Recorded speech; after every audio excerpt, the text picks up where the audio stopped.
Hey, what's up, everybody? It's Monday night, and we've got not one, but two episodes of The Bad Batch. That's right, we're going to review episodes 8 and 9, and we're going to do that right now. You're listening to Head, a Star Wars podcast. Two fans, two generations, all things Star Wars begins now. All right, hello, everybody. I'm Eric Vansel.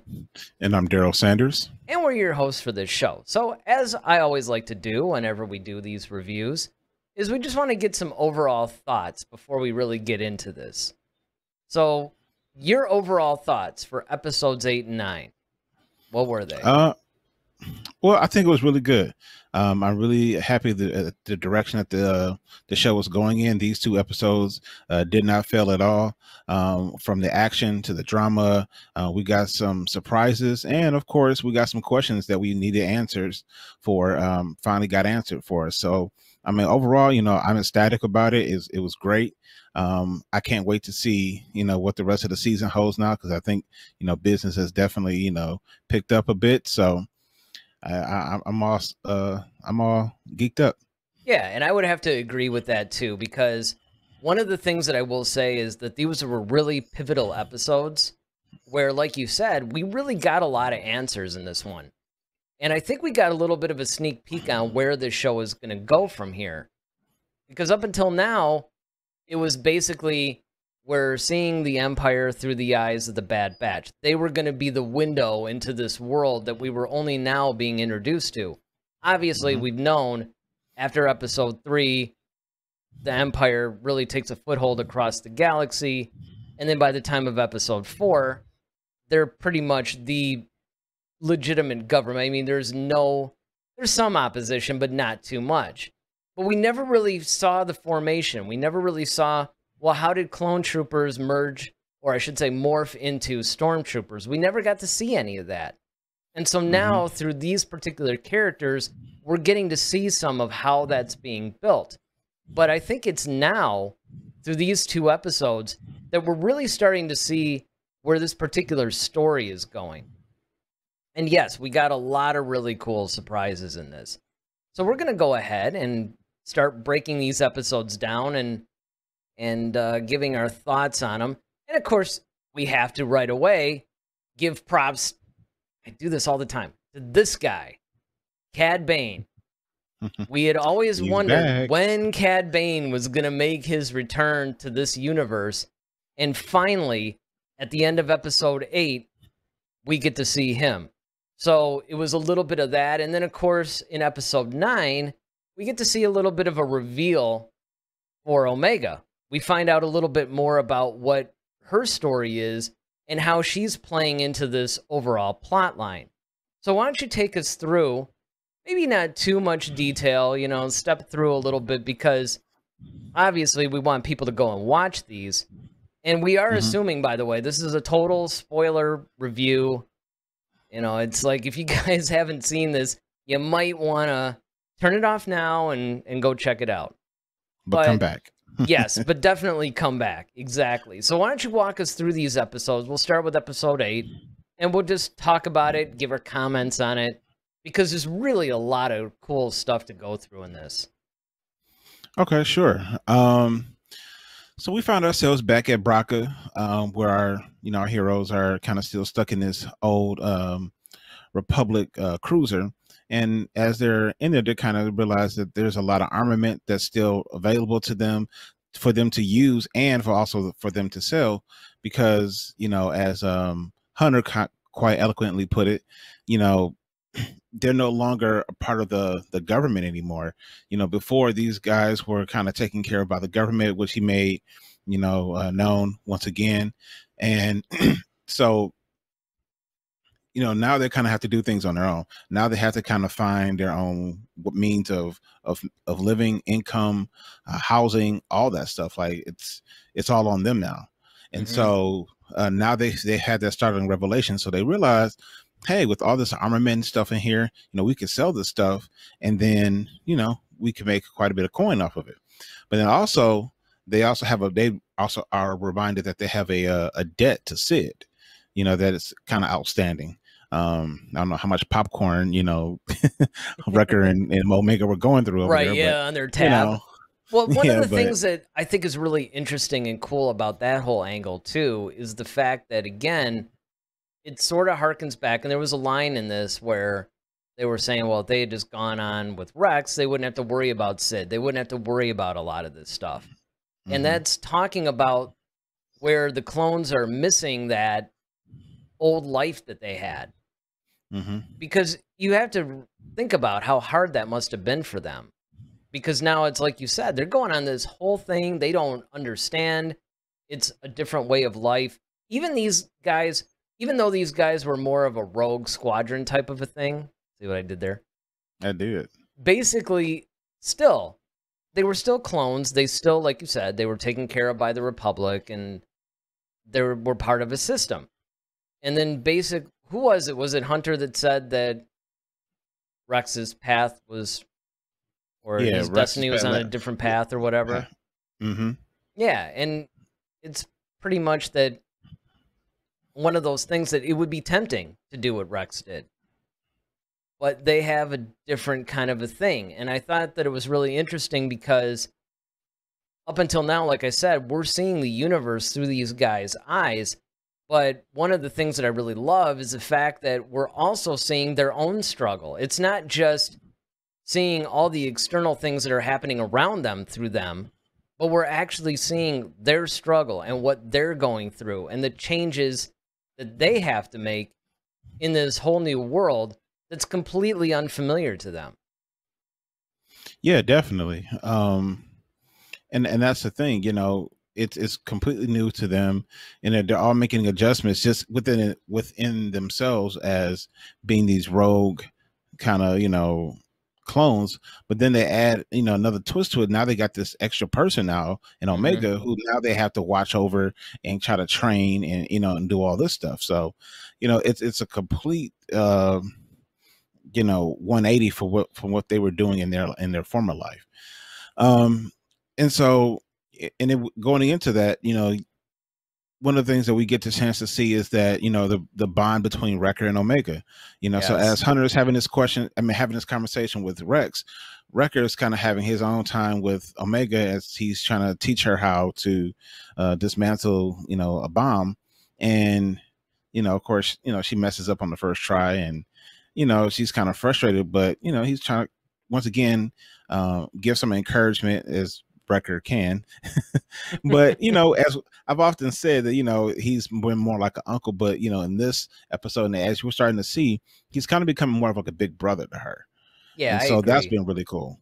Yeah, and it's one of those things where, again, they're exploring this relationship. And what I like about it is that in between all the action, in between the scenes that further the overall story arc, you do get these moments of character development.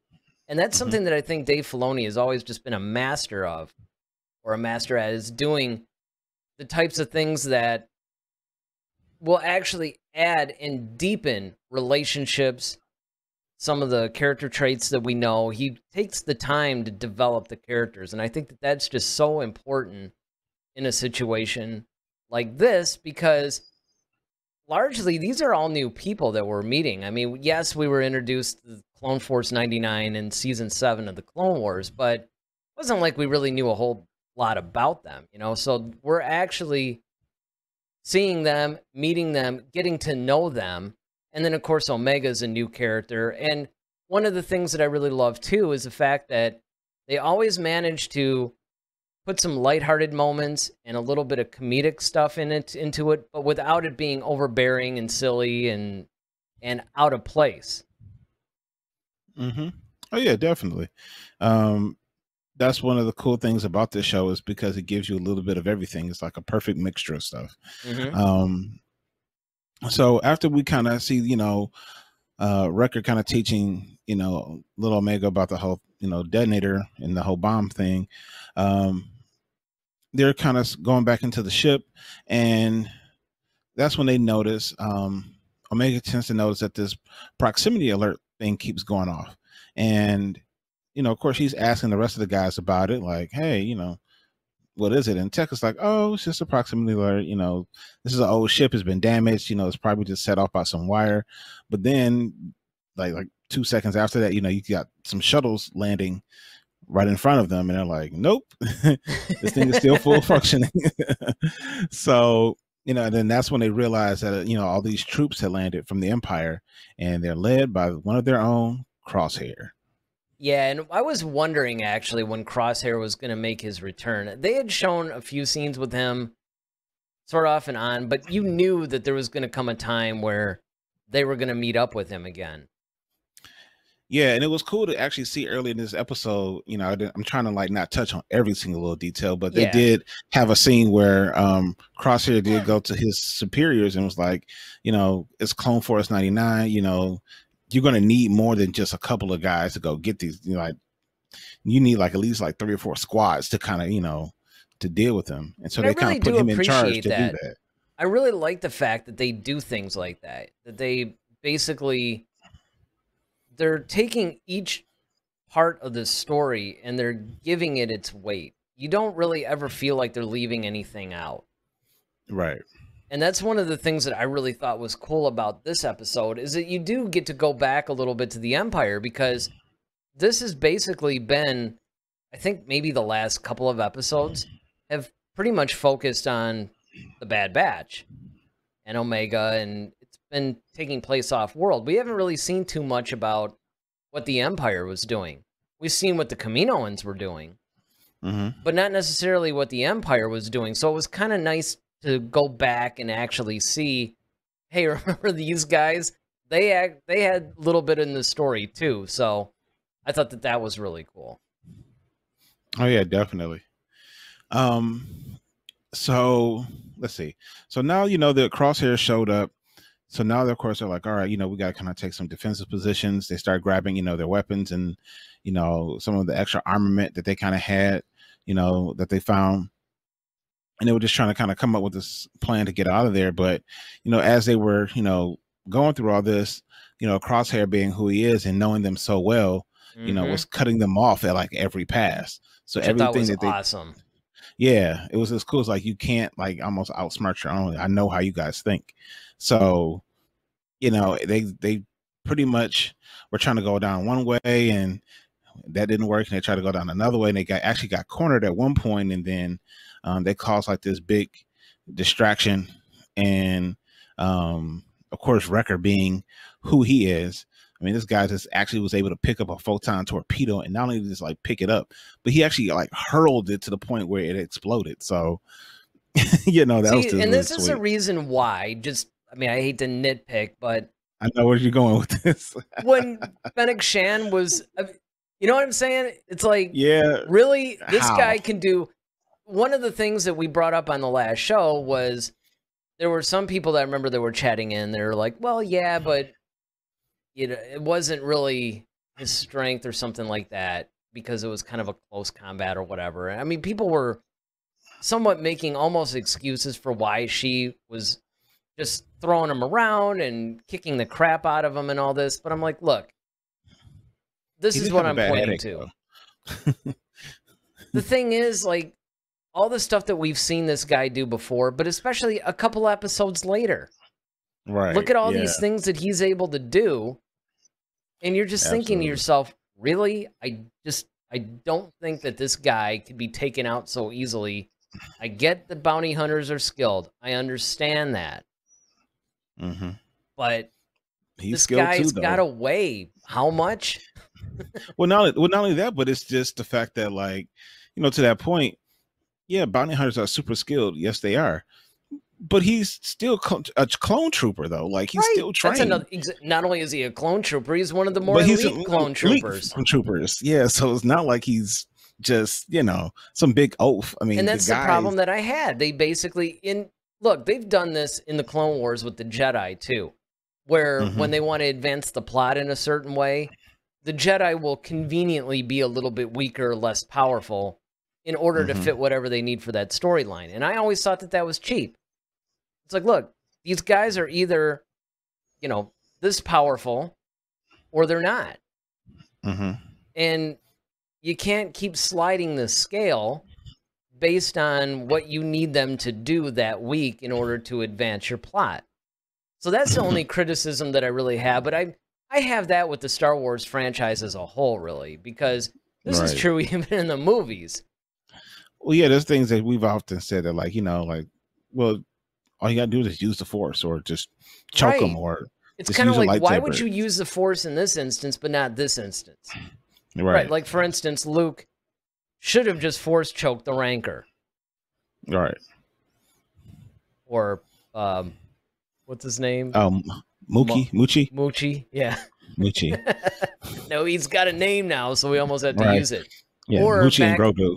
Exactly. Or back in the Phantom Menace, when they can sense all this other stuff, but yet these big fish that are coming after them, somehow they're shocked that they're being attacked. It's like, okay, not only are you being attacked, but you're being attacked by life forms, which the Force should have just been screaming at you at this point. So that's the only criticism. Not to mention they're huge life forms at that. Yeah, exactly. So these are the only things that sometimes it's a problem for me. But again, yes, we see Wrecker's immense strength at work once again. And one of the things that I thought was cool too is when the thing was coming down and it started to burn Crosshair. And then they were bandaging him up. And we didn't get to. Yeah. Well, I mean, but you're pretty much at that point. I mean, you talk about how the charges went off and they're falling. I mean, it's pretty much as this is happening, that's going on. Where the thing falls and it kind of burns Crosshair, and then a little later on, they show him being bandaged up. But one of the things that was weird when you see him, he kind of reminds me of Dengar.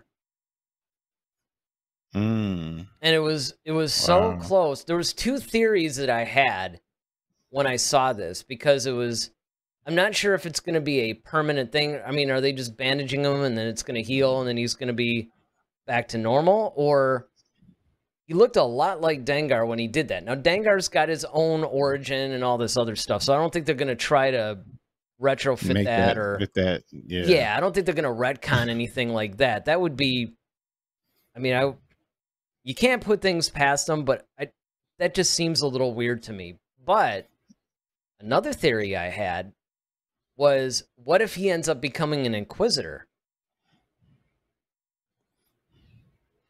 Yeah, but the Inquisitors had Force abilities. Yeah, well, I know they were some of them. I thought all of them did. Yeah, they might have. They all did. Yeah, they probably. That's the only way. I figured that was like the best way to combat a Jedi. You got to kind of level the playing field. Well, I know that Inquisitors are probably going to make their way into this at some point. They almost have to. Yeah, that would be sweet. That would be cool. But all right, so basically that's going wrong. They're falling. Yep. What's going on?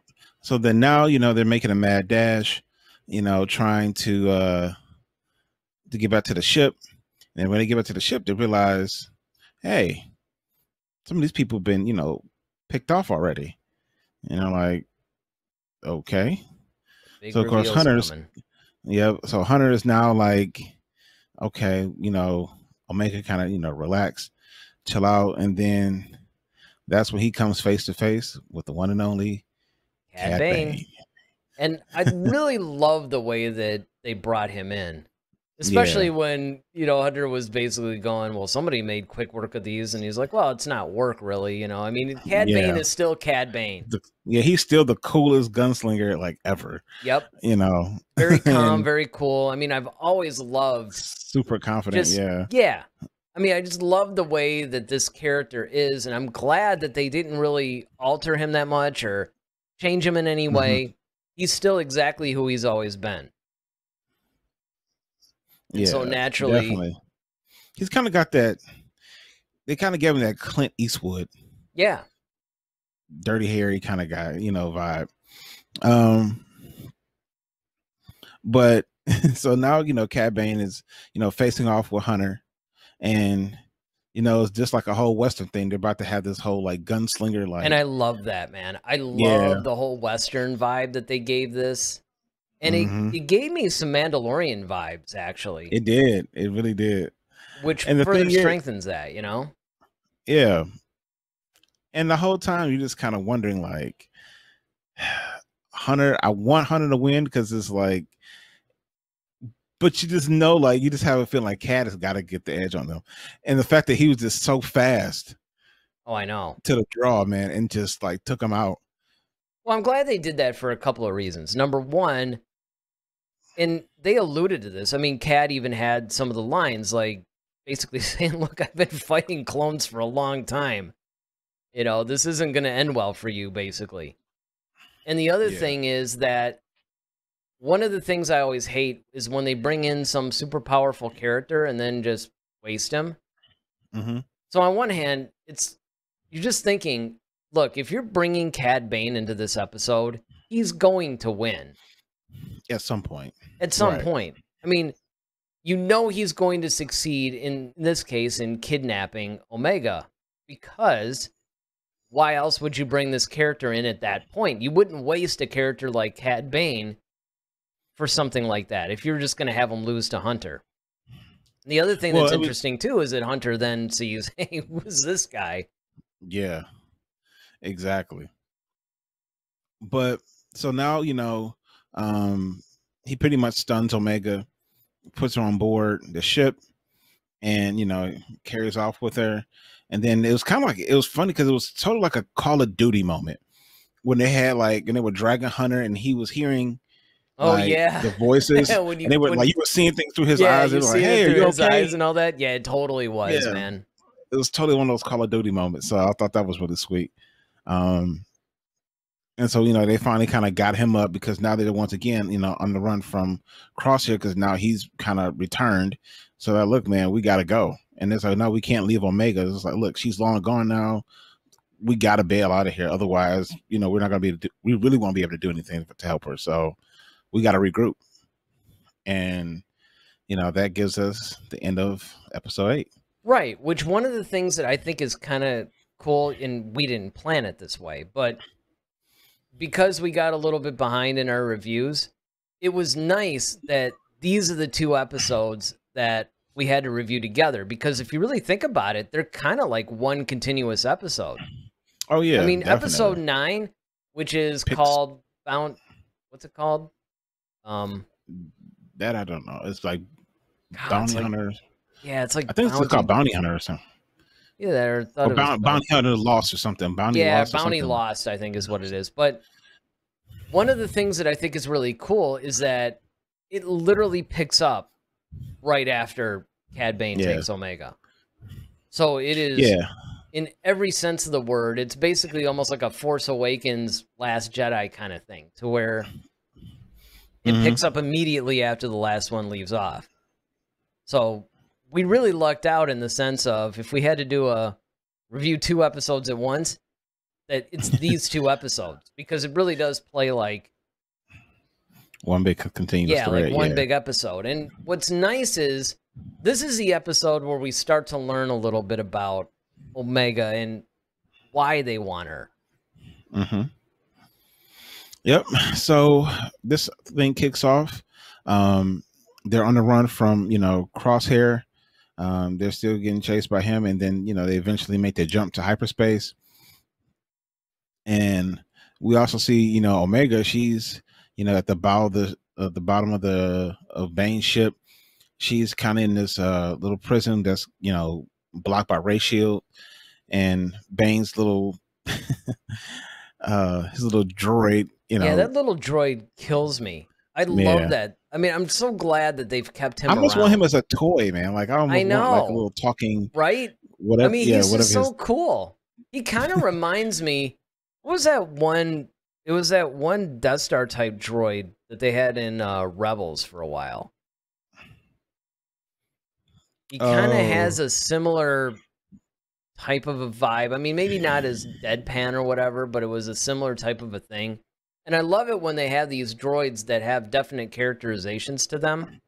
Oh, yeah. Full of personality. Yes, because a lot of times you end up getting more of the R2-D2s, BB-8s, choppers, that kind of a thing, where I really like it when they have these droids that can actually talk, and then they have their own little quirks and their own little personalities. Yeah, it kind of reminds you like a L7. A little bit, yeah. I could see that. Kind of in the vocal delivery and all that stuff. Yeah, like, especially like making those jokes about like Lando and stuff like, we were a thing once or something. It was just kind of Yeah, like, it's like but it it wouldn't work works. out. Like, Yeah. all right, I don't even want Yeah, exactly. to. But But the interaction between Omega and that droid I thought was really cool. And yeah, once and again, it really shows character development. a lot more character development and a little bit, it's not your typical she's trying to escape and he's, that kind of thing. It's really more Well, of she used what she learned and she played upon that, which was really brilliant.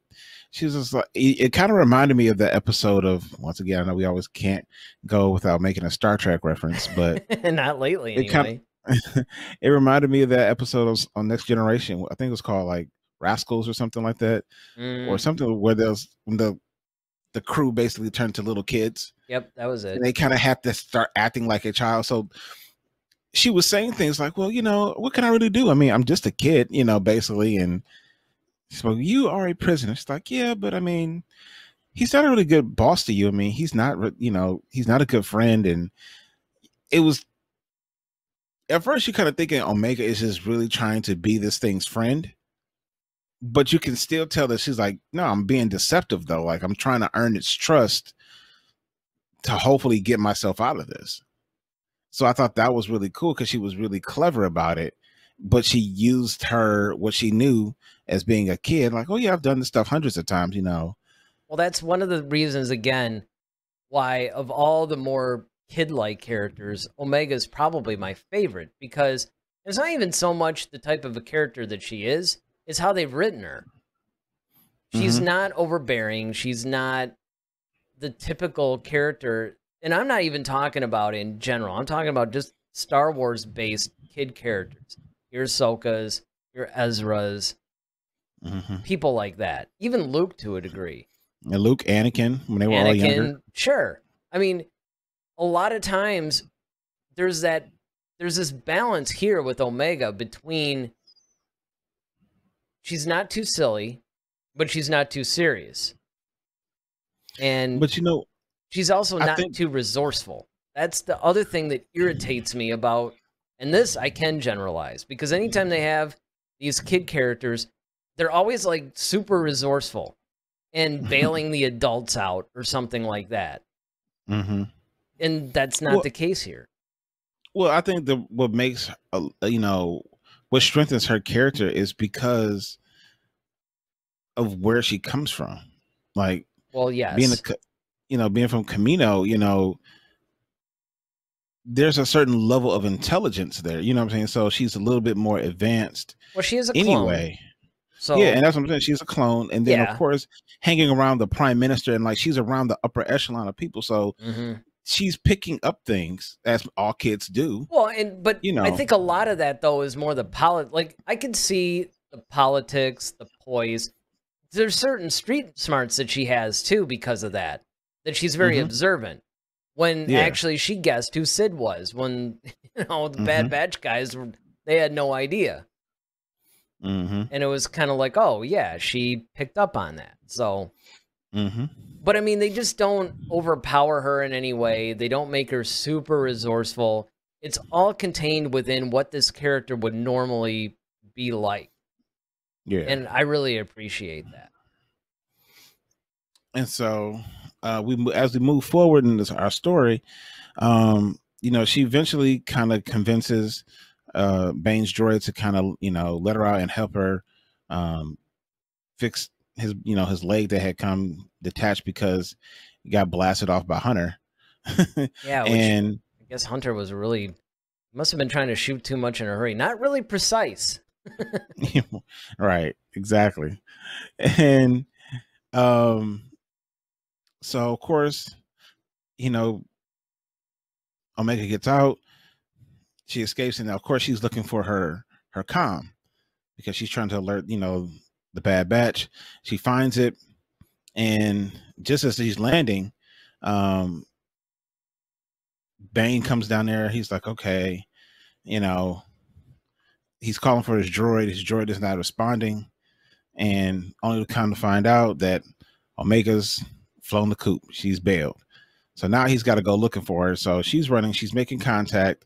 She finally contacts the Bad Batch, and they kind of can hear her, and they kind of know that she's okay, but they're trying to get to her, and they're trying to find a way. And of course, Tech is trying to teach her how to, like, okay, well, you need to find somewhere to boost your signal so we can get to you. Once again, though, it just shows you the time that she spent with them, because she knows how to do this stuff. You know what I'm saying? Like, she knows how to. Yes, it goes into what I've been saying. The fact that she is resourceful, but she's not beyond the boundaries of what she should know. Right. I think that that's what it is that I'm really, if you really break it down to its elemental level, that's really what it comes down to. It's not that you have to make the choice whether being resourceful or not. It's just with these type of characters, they have this tendency to make them like freakishly resourceful. But like you said, everything that she does is within the realm of reality because of who she's around. And you can see that the clones are spending time with her. Tech is teaching her some of the technical stuff. Wrecker's kind of teaching her a little bit overall stuff as well. Some are technical, some are more, I guess, like weapons type stuff or whatever. And then, Hunter is giving her all the life lesson, the father kind of thing. Yep. So, yeah, when she's in this situation, it really comes as no surprise that she's able to do this. And what I really love about this particular scene, too, is they didn't dwell on it. No. It didn't become this thing that like every other episode of any Star Wars thing, they would drag something like that on for at least another 2 or 3 scenes. But I really appreciate the brevity that you see in this show. They don't. Yeah, at the right moment. They don't cut anything off, but you know what I mean. They don't really. Yeah, it's short in the right places. Yeah, exactly, and it's not. It's not like a woman's skirt. But I mean, it's one of those things where they give you the context and they give you all that stuff, but they're not, because what it is that I think a lot of shows, and this happens even in The Mandalorian too, by the way, is that they try to create suspense by elongating certain scenes. They're trying to get that nail-biting kind of effect going. And so what they'll do is they'll drag these things out. Another perfect example would be in Rogue One, when Jin's trying to get to the communications thing or whatever. That scene, I mean, it wasn't terribly long, but it probably could have been shortened a little bit. Or it's kind of like they're almost going to do it, and then they drop some key piece or something. You know what I mean? It's like one of those things where they keep trying to lengthen things in order to create suspense. And what I like about, so far, The Bad Batch, they don't really try to artificially create suspense by elongating certain scenes. And this is a good example of that. About as long as it needed to be. But yet it's realistic. Because remember, she also had to go in and, it's not in this, cabinet or whatever you want to call it.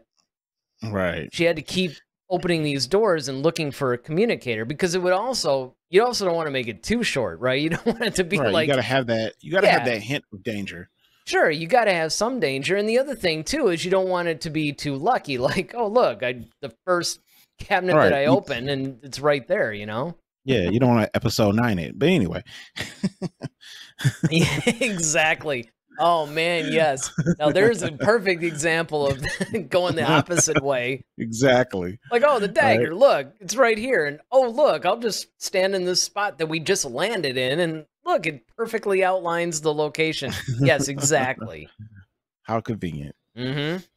So almost made me spit out my tea, man. So as that's going on, now she's being basically hunted by, Cad Bane. And then she runs into Lama Su. Lama Su comes out and he's like, well, Cad Bane's basically saying like, look, you got to come with me. And, he grabs her, and then next thing you know, basically just pops Lama Su. And it's like, whoa, all right.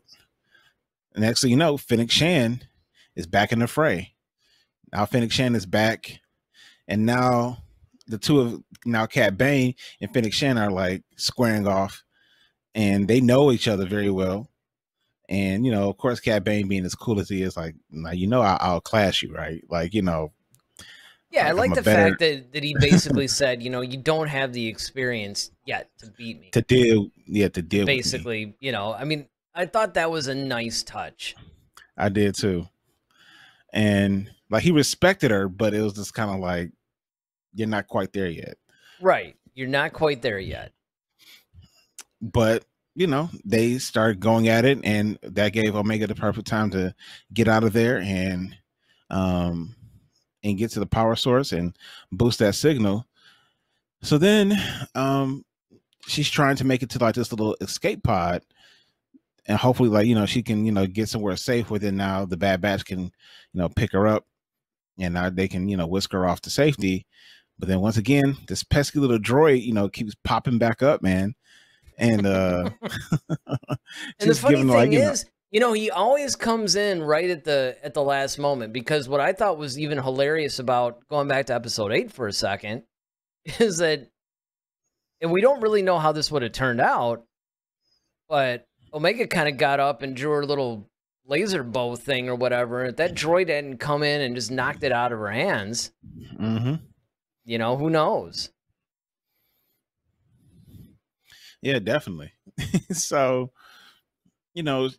so she's kind of fighting this thing. She jumped on top of the little droid as he's got his little boosters on, and he kept going, cutting back and forth between that and the fight between Fennec Shan and Cad Bane, which was really cool because watching them get the upper hand on each other, Cad Bane's got like, Iron Man type like gadgets on him. Yeah, he's even come equipped with like have a little bit of that vibe going, doesn't he? Yeah, he's got like the rocket booster feet, and that which came in handy, super handy when she like knocked him over that thing, because I forgot about those things. And when he used them, I was like, oh yeah, he does have those little rockets at the bottom of his boots. But just that he's got that flamethrower, just like the Mandalorian. So that's kind of like a bounty hunter thing. You got to have you a little blowtorch on your on your wrist. So it was really cool just watching Fennec Shan and Cad Bane really go at it. I thought it was a good fight. I actually thought it really was a good fight. That it wasn't, and it didn't favor, because the other thing I was afraid of is like, okay, she went against Wrecker and was unrealistic. It's like, please don't go against Cad Bane, but decimate him with some really right. But it was, I mean, it was a good. I thought it was a good and yet realistic for the universe fight. Now here's the thing, though. And this is kind of where we kind of, as we're coming to the close of episode 9, there's a couple of questions that we kind of have to, address. And that's one, like, Fennec Shan was kept talking to Omega like, yeah, I basically like she's on her side. Like, I'm trying to help you. And she's like, well, yeah, you told me that once before when you tried to kidnap me. But it seems like Fennec Shan was really trying to like stall so Cad Bane, stall so Omega could get away from Cad Bane. And that kind of leads us to the point of, once Omega kind of stows away in that pod and gets away, the Bad Batch eventually, catch her and bring her on board, and it's a big happy reunion. Fennec Shan, of course, is now talking to the person who hired her, and then now you have Cad Bane talking to the person who hired him, and so you kind of have this whole thing. And I thought that was really cool because now you have both bounty hunters who are being kind of like, commissioned by the same organization but different people. Yeah, well, and of course, so Lama Su's the one that basically hired Cad Bane, and then Nala Se. Yeah, pretty sure that's is it Nala Se or Tong Wei? No, Tong Wei is like she actually made her appearance and came in later, and that's another good thing that we should point out too, is that she actually dies in this episode. Yeah. And it's kind of weird to me that they actually brought Tong Wei out to kill her off. I mean, I thought it was kind of wild because it's like, oh, okay. But Nala Se is she's the one that I think a lot of people get confused with Tanway, Yeah, but I often do. I know. oh, I do too. And in fact, it wasn't until the end of this episode that I realized that Nalase was, because they kind of have a similar vibe. You know, they had that Hmm. similar voice thing going and everything. So I get them confused all the time as well. But yeah, she ended up hiring Fennec Shan because she's trying to keep her safe. Because Lama Su, of course, hired Cad Bane because he's trying to Bring her back. right. Because, and this is where, of course, we're getting to the big reveal here is that we find out that Omega is actually a first generation clone. And not only Yep. is she Clone. like a first generation, she's essentially an unaltered clone. In essence, she is Boba Fett's sister. Yep. Because much like Boba Fett, she is also unaltered. Mm-hmm. So that's, and of course, Lama Su figures, okay, now that Django's DNA is degraded or whatever, we're going to now use her DNA so they can make another round of clones or whatever. But the difference is that Lama Su's just like, look, when we're done with her, we're just going to kill her. Kill her. You know, and Nalase is kind of like, no, Right. I don't want to do that because she's grown attached to her. And one of the things that I find really interesting about this is the fact this is the first time. I mean, you always knew that the Kaminoans had a little bit of a shady side going, Mm-hmm. but this is the first time I think in Star Wars that you see them as villains almost. Yeah. Because remember, Lama Su is the prime minister. So he's sort of in charge of everything. Mm-hmm. And I think it's really interesting. There's a lot of little interesting things like that happen in this episode, because there's another thing where Cad Bane was talking about a time where he went to kidnap Palpatine. Mm-hmm. And the thing is, when I heard that, I was like, man, was that one of the Clone Wars episodes? You know, it almost had to be. Yep. It was a Clone Wars thing. So, yeah, because there was a couple, I remember there was a couple where they tried to, you know, kidnap him or whatever, but I couldn't remember which one it was. And I thought it was really cool that they're actually making these little references. So now that we know what Omega's value is, now we understand this overall storyline, is that the Kaminoans, of course, are trying to get her back, which you and I had talked about right from the beginning, that we knew that there was some value to her once we knew that she was a clone. Now, the fact that she's an unaltered clone makes things a little bit more interesting, and it makes me wonder where things are going to go from here. Because, of course, everything starts to wind up where, you know, Nalase is just like, well, okay, yeah, Fennec, you didn't get her, but you know what? She's with the Bad Batch, so she's safe. That's all that really matters. As long as Lama Su doesn't have her. Right. And the other thing is cool is that they also mention Boba. Like, you know, they actually, like in this particular series, they mentioned like, oh yeah, you know, there's one other one and that's codenamed Boba. You know, it's like, yeah, and they called him Alpha, which I thought was really cool too, because you're like, oh, okay. But the thing that struck me as odd about that, though, is Omega basically being the last. You know, it's like, well, wouldn't she be Beta? I mean, how many of these unaltered clones are there? Well, that's what they were asking, and I think that's what kind of they were getting to the point of. It's like, you know, Alpha is, which, like I said, remember we said her name has meaning. Oh yeah, because she's the last of the unaltered clones. Right, and if Boba was the first, that does leave the door open. That is there a Beta? Is there, you know what I mean? It's like there's a bunch of these unaltered clones running around, and it makes you wonder when that's going to come up. So there's a lot that you can really digest from these episodes. And again, overall, I think that they were fantastic. I mean, I think that they're doing a really nice balance of giving you some levity, giving you some lighthearted comedic moments.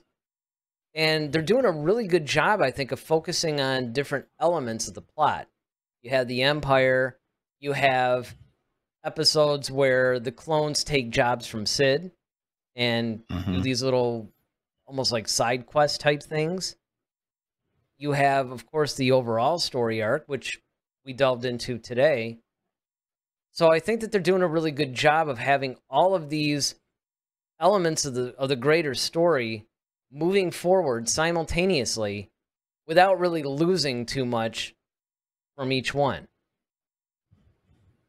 Oh yeah, definitely. Yeah, I mean, it gives you like a smorgasbord of everything, like you said, and that's what really makes great storytelling is when you can interweave, all these different elements in there and still, keep people on the edge of their seats, still have great character development, still have, and a story that keeps unraveling, that keeps people coming back, and that's the mastermind of Dave Filoni.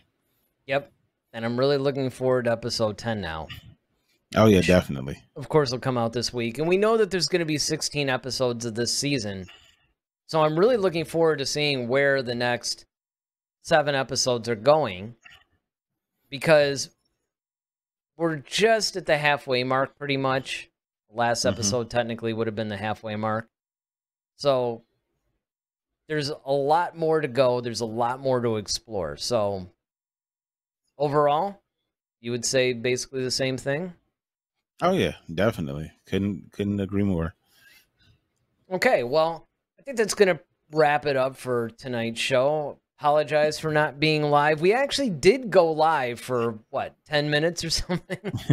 And then there was a horrible storm and everything, and our internet got knocked out. So we decided to go back and actually pre-record this. But certainly, just like when you guys are chatting live with us, and even after the fact, leave comments in the comments section. Let us know. What'd you guys think of episode 8 and 9?